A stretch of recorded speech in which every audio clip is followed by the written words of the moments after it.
I've been a fan of Animal Crossing ever since the GameCube. It was one of the first games I got for my GameCube, and I loved it. I've been a lifelong fan ever since.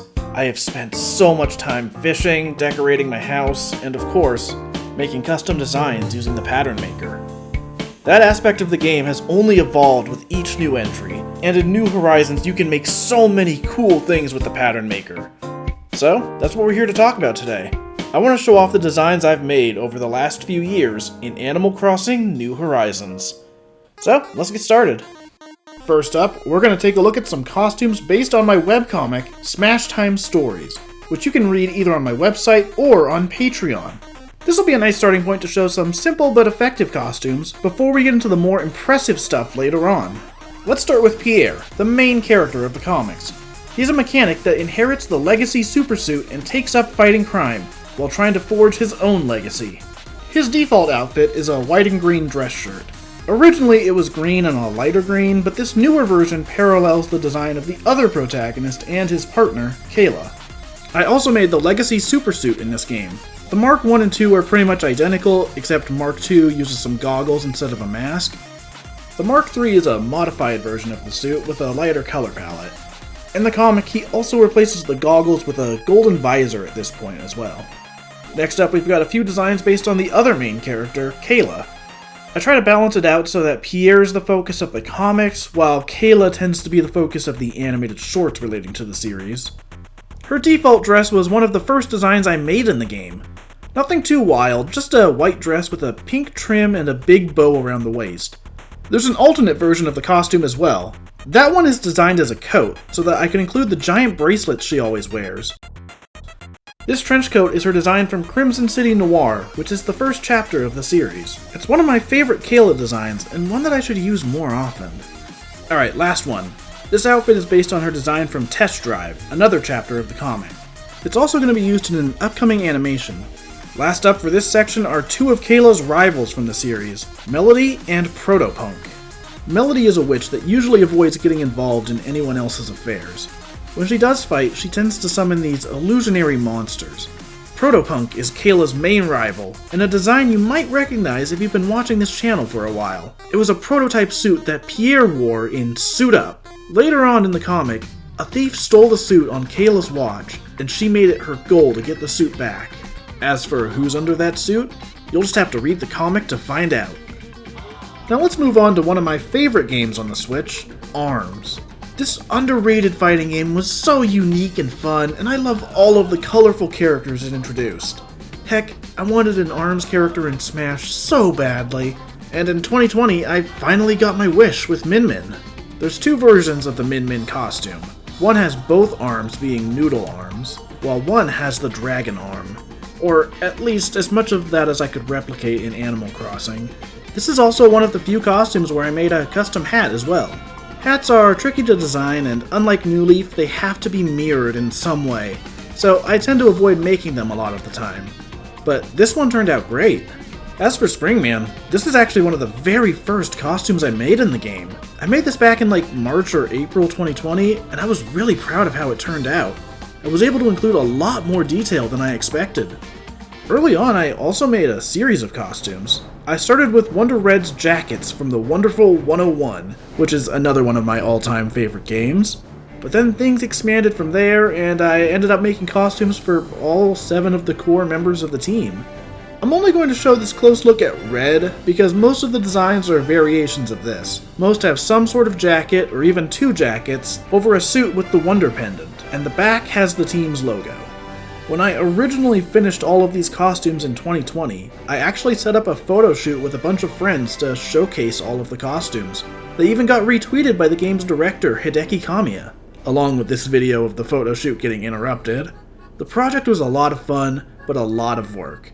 Even so, I think I'd like to make another group of costumes like this in the future. Anyone who knows me knows my love of the Story of Seasons series, especially Harvest Moon 64. I made a whole retrospective on that game that I always recommend to people. It's probably my favorite video I've ever made. So of course I had to make some of my favorite character designs in Animal Crossing as well. First up is Ellie, one of my favorite characters from Harvest Moon 64. I mean, she's always the one I'm most likely to draw whenever I make art of the game, after all. Her design translated pretty well into this game. I'm also tempted to make her design from Friends of Mineral Town, but we'll save that for another time. After Ellie's costume, I made Potpourri's dress as well. She's got such a good design. Honestly, this is another one where I considered making the redesigned costume as well, but I gotta save something for a future video. And last up is Karen's vest. This one was a little more tricky. She has a belt in-game, but when I translate a design into Animal Crossing's rules, I have to consider how it'll look in this game. With how the shirts look, I decided that the belt wouldn't translate well. But other times, belts are easy to include. Take, for example, all of the various Links over the years. With the way designs work in New Horizons, his tunics all translated pretty nicely into this game. One thing that's interesting is that compared to the other Links I've made in previous games, I didn't have to include the shoulder strap in these designs, because there's actually a sheathed sword backpack item in the game. First up is the Hero of Time from Ocarina of Time. When I think of Link, this is the one that immediately comes to mind. That specific tunic, the white sleeves and pants, the bulky gloves and oversized boots. This is still one of my favorite Link designs. I've decided not to include the silver or golden gauntlets in this one, since the other Link designs have gauntlets. Next up is the Hero of Twilight from Twilight Princess. I'm not the biggest fan of Twilight Princess's aesthetic, but I love this look for Link. The more detailed tunic, the added chainmail, it just looks so cool. Man, I still remember the hype cycle for this game. I talked about one issue of Nintendo Power earlier, but I always read those monthly interviews with the Zelda team in the build-up to Twilight Princess. But there's one Zelda game that I was even more hyped for before it released, and that was Breath of the Wild. That game was something else, man. As for the actual design of Link here, I absolutely love the look of the champion's tunic. The blue suits him really well. Then again, I've always picked the blue tunics in Zelda games whenever I've had the chance. Like, once I got the Zora tunic in Ocarina, I wore it for the rest of the game. I also wanted to include my New Leaf design for Link as well. You can see kind of how my designs differ between games. Like, this one has the shoulder strap, it's got the Hylian shield, the contrast is a bit higher than something I would make in New Horizons. There's a few reasons for that, but the main one is that New Horizons added smoothing to the patterns you wear. You're still working with pixel art on a grid, but you need to consider how something will look smoothed out. There are certain tricks I've learned to help improve my patterns. For instance, if I'm making diagonal lines, you never go further than 2 pixels before moving to the next line. Any longer than that and the lines start looking jagged. You can alleviate this with midtones alongside the lines, but it's still more hassle than it's worth. I mainly only use strong contrast for drop shadows to help give the illusion of depth. And you might look at these and think, I don't know man, they look kind of flat. But you normally don't see the characters this close up. You see them zoomed out from a distance. This especially applies to sleeves, which use smaller canvases and are even harder to see. You've really got to work in broad strokes with the details there.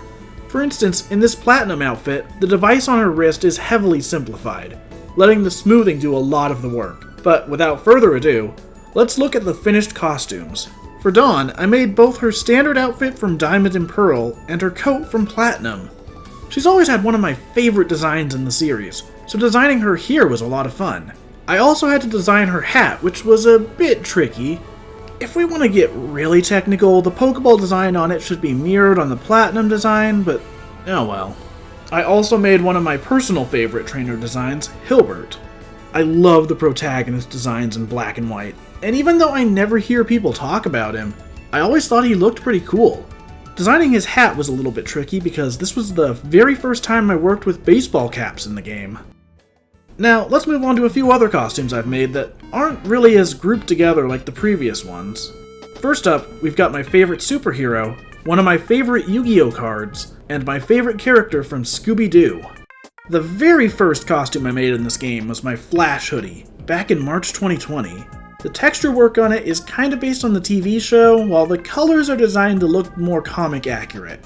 I considered making the mask a hat, but making it as a hood was kind of a fun detail. One of the last costumes I made before taking a break in 2020 was the Dark Magician Girl. I love her design. I had to make it a little more wholesome in Animal Crossing, but I was surprised how well that actually worked out. These egg shoes work surprisingly well in mimicking how her boots should look too. The wizard hat, well, it's close enough.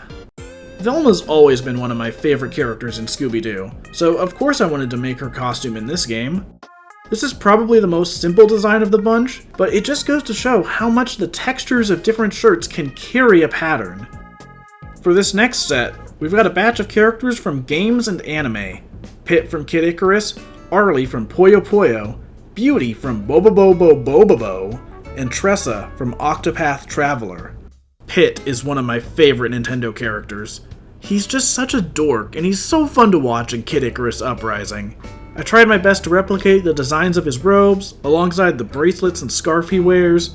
There's a wing backpack item in the game that fits him pretty well too. For the bottom of his robes, I basically just had to go with a skirt and boots. Puyo Puyo has some great character designs, and I wanted to try my hand at making Arlie's costume. Honestly, I was kinda hoping she would make it into Smash. A puzzle game fighter could have been such a unique inclusion. Bobobobo Bobobo was such an incredible anime. It was so goofy and weird and relentlessly funny throughout. It is one of my favorite shows of all time. Beauty was the voice of reason in the cast, usually reacting to the antics going on around her. I made two versions of her costume, one that's just a shirt and one that includes the bracelets. Of the Octopath Traveler cast, Tressa easily has my favorite design. I was actually waiting to design this costume for a while, and its inclusion in this video only happened by pure luck. I wanted this specific Traveler's backpack, and Kix had it in stock a few days before I was going to record. I am so glad that showed up. And that wraps things up for now. I'll definitely be making more costumes in the future, and I'd honestly love to show off more of the creative stuff I've done in the game.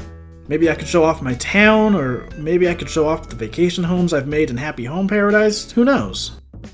If you like my work and want to help support future videos, join the Toon Crew on Patreon. Patrons got early access to a lot of stuff from this episode. Special thanks to everyone supporting the channel on Patreon, including Gold Ligting, Bagnall, The Maniacal Gamer, A. Scott, Bubba S. Walter, Gabriel Garcia, Gerard F.A., Gutang Clan, Infinite Scratch, Jacob Tucker, Ray Bowie, Ryan T, and Silver Mike. Anyways, that's it for now. Thanks for watching, and tune in next time for more art. Later!